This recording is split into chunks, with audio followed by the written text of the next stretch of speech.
여러분, 우리 이제 자기 개념이라고 있습니다. 자기 개념이 뭐냐면요, 내가 누군가가 이제 자기 개념이죠. 이 자기 개념이 우리 행동을 결정하게 되어 있습니다. 지금 설교하고 있는 저는요, 포항 샤론교회의 담임 목사죠. 저의 자기 개념은요, 담임 목사가 자기 개념입니다. 그래서 저는 담임 목사에 맞는 행동을 하는 거죠. 제가 이제 지난 3주 전까지 살았던 대린 골든빌 아파트 103동 345 라인은요, 제가 목사인 걸 다 알고 있습니다. 제가 8년 6개월 동안 살았기 때문에 늘 주일 되면 양복을 입고 오고, 수요일 되면 저녁에 오고, 그리고 이렇게 언행을 할 때 제가 목사인 걸 다 알고 있습니다. 그래서 저는요, 제 집을 바깥에 나갈 때, 우리 집에서 바깥에 나갈 때 한여름에도 반바지를 입은 적이 한 번도 없습니다.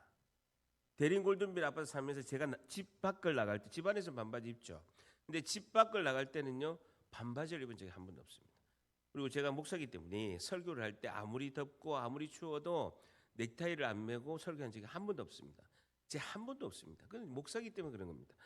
소망교회에서 40년 목회를 하신 곽선희 집사님께서 목회자 세미나 때 이런 이야기를 한 적이 있습니다. 본인은 40년 동안 소망교회를 섬기면서 성도들 앞에 넥타이 매지 않는 모습을 보인 게 딱 한 번 있었대요.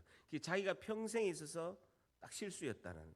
본인이 목양실에서 나올 때 넥타이를 안 맨 거를 잠깐 목양실에서 풀어놨다가 그걸 깜빡 잊고 교회 딱 문 앞에 목양실에서 나와서 1층에 딱 내려가는데, 그 해군 그 제독의 그런 아내인 권사님이 한 분이 딱 봤다는 거예요.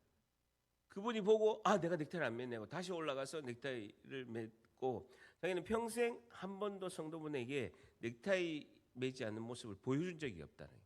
그 정도 철저히 이제 관리를 하시고 자기 개념이 자기 행동을 결정하죠. 그러니까 예를 들어서 이제 제가 이제 목사 저하고 성도분께서 이제 같이 식사를 하죠. 성도분이 저하고 이제 같이 식사하면서도 맛있는 요리가 나오면 이치코프가 생각나잖아요. 그러면 이 양상국 버전으로 오예 이모 여기 저 진로 있습니까? 대선 있습니까? 라고 할 수 있죠. 근데 나는 자기 개념이 뭡니까? 집사죠. 집사니까 그걸 안 하는 거죠. 여러분, 자기 개념이 확실하게 있는 사람은요, 자기 행동을 그 직분에 맞게끔 행동을 하는 거죠. 이것이 내 삶을 이끌어가는 거예요. 내가 누구인가? 이 정체성이 내 삶의 행동과 모든 모습을 결정한다라는 것이죠. 우리가 이제 5월 30일 지나면요, 호칭이 달라집니다. 6월 1일부터는요, 입에 붙어 있죠. 집사님 하다가 권사님 이렇게 하는 거죠. 좀 낯설지만, 그러면 그 이야기를 들은 우리는 이제 직분이 주어졌기 때문에 그 권사에 맞는 행동을 하는 거죠. 옛날에는 화가 나지만 화를 내면 안 되는 거예요. 그럼 이야기하죠. 권사인데 화낸다라고 이렇게 할 수가 있죠. 그러면 안 된다라는 것이죠. 어쨌든 자기 개념이 없는 인물들이 등장합니다. 예수님의 제자들이죠. 자기가 누구인지를 모르는 거예요. 그러니까 자기가 누군지 모르니까 행동 자체도 자기 개념이 없는 행동을 하는 것이 예수님의 제자들의 모습입니다. 오늘 마태복음에서 등장하는 예수님의 제자들은 자기 개념이 없는 것이야. 똑같은 본문이에요. 마가복음 8장에도 이 본문과 똑같은 본문이고, 마가복음에서 제일 핵심이 마가복음 8장입니다. 마가복음도 16장까지 있는데 딱 절반에 있는 중간에 이 본문이 제일 핵심입니다. 거기서 보게 되면 마가복음 8장 17절에 보게 되면 같이 있습니다. 시작. 예수께서 하시고 이르시되 너희가 어찌 떡이 없음 수군거리느냐, 아직도 알지 못하며 깨닫지 못하느냐, 너희 마음이 둔하냐. 21절 같이 있습니다. 시작. 이르시되 아직도 깨닫지. 주님이 안타까운 건요, 지금 십자가에 못 박히시기 이제 얼마 안 있으면 십자가에 못 박혀서 주님께서 인류의 구원을 위해서 그 십자가의 길로 가고 계십니다. 근데 제자들은 3년 동안 같이 먹고 자고 지냈는데 아직도 깨닫지 못하는 거예요. 제자들의 무지에 대해서 주님은 안타까워하신 것을 볼 수가 있습니다. 이 본문과 똑같은 본문인데 핵심은 아직도 깨닫지 못하느냐. 왜 너희들은 자기 개념이 없느냐. 너희들은 예수님의 사도로서, 예수님의 제자로서의 자기 개념을 가져야 되는데 왜 그렇게 하지 못하느냐라고 주님이 말씀하시는 거죠. 고 베드로의 고백 전에 마가복음에도 보게 되면 예수님께서 베드로의 고백을 주는 그리스도시요 살아계신 하나님의 아들입니다. 이 하기 전에 보면요, 벳세다의 맹인을 고치시는 이 본문이 등장합니다. 이 뭐냐? 다 영적 소경이다는 거죠. 영적으로 맹인이다. 그 제자들이 누굽니까? 우리를 말하는 거죠. 저를 포함해서 우리 모두가 영적 맹인인 상태였다라는 것이죠.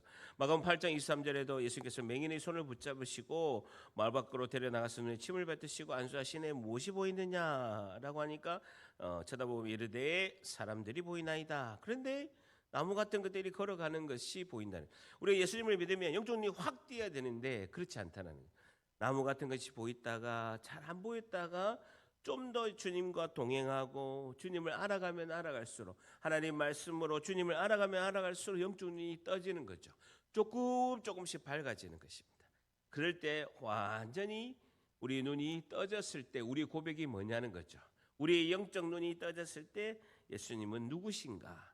나는 누구인가? 나는 어떤 자기 개념을 가지고 있는 존재인가? 예수님은 어떤 자기 개념을 가지고 계신 분이신가에 대해서 눈이 떠진다라는 것이 벳세다의 맹인이 영적 눈을 뜨는 사건이 요 베드로의 고백 바로 직전에 있는 본문의 말씀입니다라는 거죠. 예수님께서 공생애를 지금 마쳤습니다. 곧 십자가의 길로 가시기 전에 제자들과 함께 졸업여행을 가고 있습니다. 가이사라 빌립보 이스라엘의 제일 꼭대기 헬몬산에 얼음 눈이 녹아서 있는 물이 많이 나오는 곳입니다. 우리 대한민국으로 치면요 백두산과 같은 곳입니다. 거기 가서 주님이 제자들과 함께 졸업여행을 가고 있습니다. 마태복음 16장 오늘 13절 16장 13절에 보게 되면 가이사라 빌립보에 가서 제자들에게 첫 질문합니다. 사람들이 인자를 누구라 하느냐? 그러니까 사람들이 세례 요한 회개를 외쳤던 세례 요한 같기도 하고 능력을 행하셨기 때문에 엘리야 같습니다. 어떤 이는 예수님이 늘 우셨거든요. 눈물의 선지자 예레미야와 같습니다. 그리고 선지자 중에 한 명이라고 이렇게 사람들이 합니다라는 것이죠. 그 다음에 예수님께서 그렇냐? 그러면 핵심적인 질문을 하는 거죠. 예수님께서 무지한 영적으로 무지한 제자들에게 오늘 우리에게 주님이 묻습니다. 너희는 나를 누구라고 하느냐? 주님은요 평생 우리에게 물으십니다. 담임 목사인 저에게도 그리고 이제 예수님 믿어서 초신자인 우리 교회 처음 온 분들 세례받기 전에 그런 분들이나 동일하게 매일매일 주님은 묻습니다. 너희들은 예수님인 나를 누구라고 하느냐라는 거예요. 너희들은 자기 개념이 무엇이고 나는 너희들이 생각할 때 어떤 자기 개념을 가진 존재이냐라는 것을 매우 중요한 질문을 주님은 주님 만날 때까지 늘 매일매일 우리에게 묻고 계십니다. 이르시되 너희는 나를 누구라 하느냐? 베드로가 굉장히 성령 하나님께서 이끄셔서 핵심 중에 핵심적인 대답을 합니다. 마태복음 16장 10절 같이 있습니다. 시작. 주는 그리스도시요 살아계신 하나님의 아들이십니다. 주는 큐리어스 나의 예수님은 주인이시다. 주님은 그리스도시다라는 거예요. 나의 왕이시고 나의 제사장이시고 나의 선지자시다. 나의 주인이신 나의 왕이시고 그리고 하나님과 화목한 관계로 이끌으시는 주님은 나의 제사장이시고 하나님 말씀으로 우리를 이끌으시는 선지자이십니다. 이 그리스도시죠. 그리스도 기름 부음 받은 자 메시아 삼중직임인데요. 왕이시고 제사장이시고 선지자시고 그런 예수님은요 살아계신 하나님의 아들이신 줄 믿습니다. 가장 기독교의 핵심은 오늘 새벽 설교도 설교했지만 부활입니다. 부활은 뭐냐? 살아계신 예수님이 나와 함께 하신다는 신은 신적인 존재로 하늘에 저 멀리 계신 분이 아니라 성령으로 나와 함께 하시고 그분은 부활하셔서 살아계셔서 나와 함께 하시는 하나님의 아들이신 줄 믿습니다. 기독교의 굉장히 핵심 교리로서 복음이면서 우리가 붙들어야 될 가장 핵심적인 것은 예수님 나의 주인이시고 그분은 그리스도시고 살아계신 하나님의 아들이십니다. 라는 우리의 신앙 고백이다라는 것이죠. 여러분 인생에 있어서 가장 중요한 질문 두 가지. 예수님은 누구신지 그렇다면 구원을 받은 나에게 구원을 베푸신 예수님이 이 땅에서 나를 구원해 베푸셨는데 나는 이 땅에서 무엇을 해야 하는가라는 것이죠. 이게 사명이죠. 여러분 사명은요 우리의 삶을 이끌어가는 원동력입니다. 여러분 제가 예수님 믿어서 제가 딱 사명을 발견한 거죠. 나의 사명은 주님의 복음을 전하는 일이고 하나님 사랑, 이웃 사랑을 실천하고 주님이 알려주신 그 복음을 전하고 한 영혼을 살리는데 내가 그 역할을 하는 그 사명을 제가 발견한 거죠. 그 사명을 이루기 위해서 열심히 건설회사에서 일했습니다. 아침에 6시 40분까지 출근해서 저녁 늦게까지 술도 안 먹고, 그전에 술 먹으면서 일했는데 술도 안 먹고 열심히 일했어요. 그래서 열심히 벌어서 하나님께 헌금 드리고, 여름방학 겨울방학 되면 우리 초등부 여름 캠프 겨울 캠프 가고, 교회에 뭐 큰일 있으면 적극적으로 헌신한 거예요. 왜? 그러기 위해서 주님께서 건강도 주시고 물질도 주시고 열정도 주시고 에너지 주시는 거예요. 사명을 발견하니까 내가 이 일을 위해서 열심히 직장 생활해서 열심히 내가 주님을 위해서 희생해야 되겠다. 이게 딱 목표가 정해지니까요. 왜 살아야 되는 거 알고 방향이 정해진 거죠. 교회를 통해서 하나님 나라를 펼쳐가시고 하나님이 하실 일에 내가 쓰임 받는 거, 멋지게 인생 쓰임 받는 거 하는 거예요. 그 일을 쭉 집사 때도 했고 안수 집사 때도 했고 전도사 때도 하고 부목사 담임 목사도 똑같이 그 일을 하는 거예요. 형태만 다를 뿐이죠. 똑같은 일을 하고 있습니다. 그 사명은요 변함이 없는 거예요. 그 사명이 뭡니까? 복음을 전해서 영혼을 살리는 거죠. 하나님은 누군가를 통해서 그 일을 하셔야 되는데 그 한 사람을 찾고 계십니다. 그 한 사람에게 하나님 물질도 주시고 건강도 주시고 축복해 주셔서 그 사람을 통해서 은혜가 흘러가게 하는 그 주인공이 우리 모두인 줄 믿습니다. 그 주인공 되는 거예요. 멋지게 쓰임 받는 거예요. 그리고 주님이 만났을 때, 우리가 천국 갔을 때 착하고 충성된 종아, 작은 일에 충성하였으니 내가 큰 일을 맡기겠다. 주님 기뻐하시는 거예요. 작은 것에 순종할 때 하나님께서 큰 은혜로 큰 일도 우리에게 맡겨주실 줄 믿습니다. 붙드는 거 얼마나 멋집니까?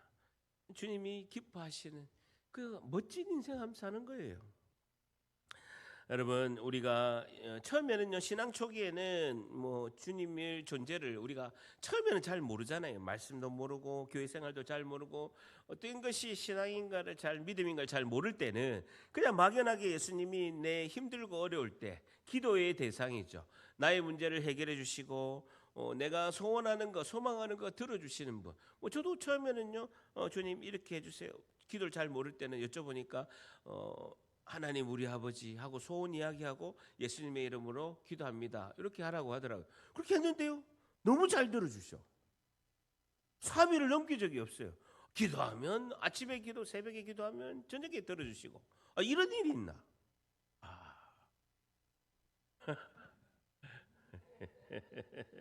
너무너무 기도가 잘 되는 거예요. 기도하면 들어주시고 기도하면 들어주시고 이렇게 신비로울 수가 있나?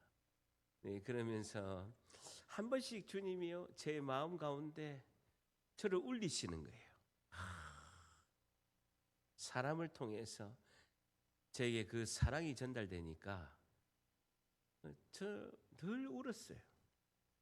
주님의 사랑이 직접적으로 저에게 주님이 옆에서 속삭이듯이 저를 안아주시고 보고 계시는 게 너무 신기한 거예요. 그 은혜에 감사해서 그러니까 매일 울었던 것 같아요. 제가 예수 믿고 3년은요 매일 울었던 것 같아요. 새벽에 새벽기도 때 하루도 안 빠지고 새벽기도 하면요 그렇게 눈물이 나요. 퇴근할 때 꼭 들려서 기도하고 퇴근하고 저녁에 또 성경 읽고 또 성경 또 정리하고 그렇게 기뻐요. 근데 3, 4년 동안요 울었던 기억밖에 안 돼. 그렇게 주님이 기도 응답을 하시고 은혜를 부어주셨습니다. 내 기도를 들어주시고 또 이제 신앙이 갈등이 있죠. 내 기도를 들어주시면 하나님은 살아계시네. 기도 응답이 안 되면 주여 어떻게 계십니까? 라는 거죠. 그러면서 이제 복음이 단단해지는 거죠. 죄로 인해서 하나님과 원수되었던 우리를 살리기 위해서 생명이신 예수님이 오셨고 부활하신 그분을 믿으면 천국 간다. 복음으로 든든히 서가는 거죠. 정확한 교리, 완전한 복음으로 이 복음을 붙들고 내 생의 마지막까지 복음 붙들다가 주님 만나겠다라는 이제 기초, 말씀이 기초 든든히 서가는 시기가 오죠. 근데 제일 중요한 건 뭐냐면요, 주님과 동행하는 은혜를 누리는 겁니다. 무엇보다도 가장 중요한 것은요, 예수님과 매일매일 동행하는 은혜를 우리가 누려야 될 줄 믿습니다. 매일매일 살아계신 주님 만나는 거예요. 그러면서 주님이 나와 함께 하시고 은혜 가운데 임하고 오늘도 이렇게 찬양하는데 계속 눈물이 나오는 거예요. 눈물이 나오고 계속해서 눈물이 나오는 거예요. 왜 그런지 모르겠어요. 주님이 마음을 만져주셔서 저 같은 이 비천하고 지옥의 불뚜껑 앞에서 죽을 수밖에 없는 존재를 주님이 건지셔서 말씀의 복음을 전하고 성도들에게 사랑을 실천하고 그리고 사랑으로 이렇게 공동체를 이루어가는데 한 영혼을 이렇게 쓰신다는 게 너무나 감사하고 하나님께서 부어주신 은혜에 우리가 날마다 감사함으로 가야 될 줄 믿습니다. 나에게 예수님은 누구신가? 이게 너무나 중요하죠. 예수님 나의 주인이신데 그리고 주님이라면 어떻게 하셨을까? 그리고 나는 이 땅에서 무엇을 해야 됩니까?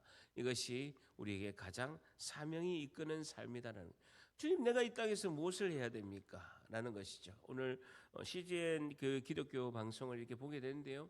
아마존에 있는 선교사님을 이렇게 간증을 들은 거예요.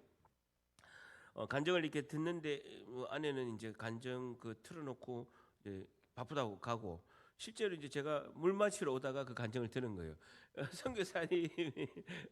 선교사님이 이제 설거지를 이렇게 하다가 이렇게 설거지를 우리 여자 선교사님, 그러니까 선교사님 부부잖아요. 아마존에서 이제 그 지금 선교하고 계시는 선교사님이 이렇게 우리 여자 선교사님이 이렇게 주방에서 설거지를 막 하고 있어. 근데 남자 선교사님 뒤에서 우리 아마존에 선교하러 가자 이렇게 하는 거 뜬금없이 한국에서 우리 아마존이 어디입니까? 여러분 밀림 있고 그 어떻게 악어가 득실듯이 악어 고기를 먹더라고요. 여러분 VIP 손님이 오면요 그 마을에서 잔치를 하는데 한 사람이 악어를 통째로 삶아가지고 구워가지고 이렇게 들고 나오는데 악어 구이를 하는데요 사람들이 너무 맛있게 먹는 거예요. 최고로 맛있는 고기를. 여러분 악어 고기 한번 드셔보시겠습니까? 어쨌든 근데 선교사님이 그 남자 선교사님이 아내 선교사님이 막 한국에서 설거지하고 있는데 하나님께서 아마존에 가라고 하시네. 우리가 가야 될 것 같아. 근데 여자 선교사님이 막 설거지하다가 하나님이 가시라고 하면 가야지.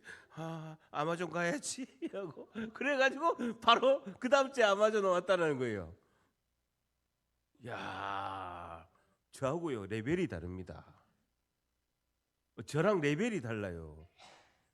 저는 부산에서 있다가 포항 가라. 한 2주 동안 힘들더라고요. 가야 될지 말아야 될지. 근데 저하고 레벨이 달라요. 설거지 하다가 뭐 하나님이 가라고 하면 가야지. 아마존 가야지. 짐 싸고 다음 주에 간 거예요. 대단하시다. 현지인들과 함께 그 원주민들과 같이 지내고 복음을 전하고 같이 먹고 같이 지내고 사명이 이끄는 삶. 하나님께서 가장 큰 상으로 축복하실 줄 믿습니다. 여러분에게는 아마존 가라고 안 합니다. 포항시 북구 장성동을 잘 지켜라. 주님이 주시는 사명이 우리 지역을 살리는 거예요. 여러분 제가 이제 이사를 갔잖아요. 삼도 아파트에서 쭉 오다 보면 여기 왕국회관을 지나고 있어요. 오늘 비가 많이 왔잖아요. 그전에는 대寧골든빌에서 올 때는 왕국회관을 제가 안 보는데 이게 삼도에서 올 때는 이렇게 쭉 오다 보면 왕국회관을 지나서 이제 좌회전해서 오는데 이단들은요 열심히 특심이에요. 그 우산 쓰고 밖에서 다 마중을 해. 차에서 내리면요 다 하고 오늘 수예배 막 은혜 받으러 환하게 이렇게 해요. 이단들도 이렇게 하는데 우리 하나님께서는 우리 예배 가운데 은혜 가운데 주님이 충만한 복을 부어주실 줄 믿습니다. 나는 이 땅에서 무엇을 해야 하는가? 이것이 너무나 중요하다는 것이죠. 그럼 우리가 하나님을 아는 지식이 머리를 아는 지식에서 가슴의 지식으로 지정의 그리고 생활의 지식으로 여러분 모든 것이 아는 것이 우리가 아는 대로 살아내야 되는 것이 중요하죠. 여러분 저도 아는 대로 다 살지는 못합니다. 그럼에도 불구하고 하나님을 아는 머리 지식에서 뜨거운 가슴 지식에서 우리 삶의 생활 지식으로 우리가 살아내려고 아는 만큼 우리가 살아내려고 최선을 다하는 것이 하나님 기뻐하는 삶이라고 할 수가 있습니다. 예레미야서 23장 29절 같이 있습니다. 시작. 여호와의 말씀이니라 내 말이 불같이 아니하냐 바위를 쳐서 부스러뜨리는 방망이 같이 아니하냐. 하나님의 말씀이니라 내 말이 불방망이 같지 않느냐라는 거예요. 내 말이 불같이 아니하냐 바위를 쳐서 부스러뜨리는 방망이 같지 아니하냐라고 말씀하고 있습니다. 내 하나님의 말씀이 우리의 심령을 불방망이 같이 두드릴 때 우리가 그 앞에 순종하고 주님이 기뻐하는 삶으로 이끌어갈 줄 믿습니다. 말씀에 순종하는 거예요. 여러분 잘못할 수가 있습니다. 때로는 온전치 못하고 나의 연약함으로 나의 약함으로 인해서 때로 넘어질 수도 있고 때로는 시험에 들 수 있고 어려움이 올 수도 있고 또 주님이 주시는 그 꽃길을 걸어갈 수도 있고 인생이 살다 보면요 터널도 지날 수 있고 그리고 환하게 아름다운 그런 산과 강과 이제 그런 들처럼 이렇게 평안할 때도 있고 어려움이 올 때도 있어요. 그럼에도 불구하고 우리에게 주시는 그 하나님의 말씀이 내 심령을 불방망이 같이 두드리시는 거예요. 불방망이처럼 두드릴 때 우리의 견고한 마음과 견고한 진이 무너질 줄 믿습니다. 말씀 앞에 딱 순종하면요 사람이 달라지는 거예요. 여러분 사람이 얼마나 변하기 힘듭니까? 오죽했으면요 목회를 오래 한 목사님처럼 목회 세미나 가면 이렇게 합니다. 성도가 변화될 거 기대하지 말라는 거 오히려. 그러다가 목사들 다 죽어 이러는 거예요. 근데 저는요 동의할 수가 없습니다. 위대하신 하나님의 말씀이 우리의 심령을 불방망이처럼 두드리셔서 우리의 심령과 견고한 진을 무너뜨리고 우리를 변화로 이끄실 줄 믿습니다. 그걸 다 하나님이 우리에게 신호를 주십니다. 신호를 준다고 사인을 준다고요. 그럴 때요 딱 순종하면 됩니다. 그럴 때 고집 피우지 말고 딱 순종하면요 하나님이 주신 축복이 우리 가운데 임한다라는 것이죠. 여러분 우리가 나를 구하는데 무엇을 해야 되는가? 여러분 우리가 불이 났을 때 주님께서 불 안에서 소방관을 보내서 우리를 구원하듯이 그리고 우리가 물에 빠졌을 때 호수와 가운데서 물이 빠졌을 때 119 구조대가 와서 우리를 이렇게 건져내는 것처럼 우리가 죽음 가운데 사망 가운데 있었는데 불타는 집안에 있을 때 그리고 수영을 잘 못해서 깊은 호수 안에 빠졌을 때 주님은 우리를 구원하셨다라는 거예요. 그러니까 우리를 살리시니까 불 가운데서도 살리시고 물 가운데서 우리를 살렸으니까 우리 살리신 목적이 있잖아요. 그래서 우리에게 복음을 너희가 살았으니까 복음을 전해라 라고 하는 것이죠. 두 번째는 이웃사랑을 실천해라 섬겨라는 거예요. 그리스도의 몸된 교회를 섬기고 지역을 섬겨서 이웃사랑을 실천해라. 너희들이 살았으니까 생명을 얻었으니까 너희들이 생명을 사역을 해라 라는 그래야 내 영이 산다는 것이죠. 성령이 충만하고 내 영이 산다는 거예요. 근데 놀랍게도요 그 물에서 내가 건져서 생명을 얻었는데 그 빠진 물에 또 들어가려고 해요.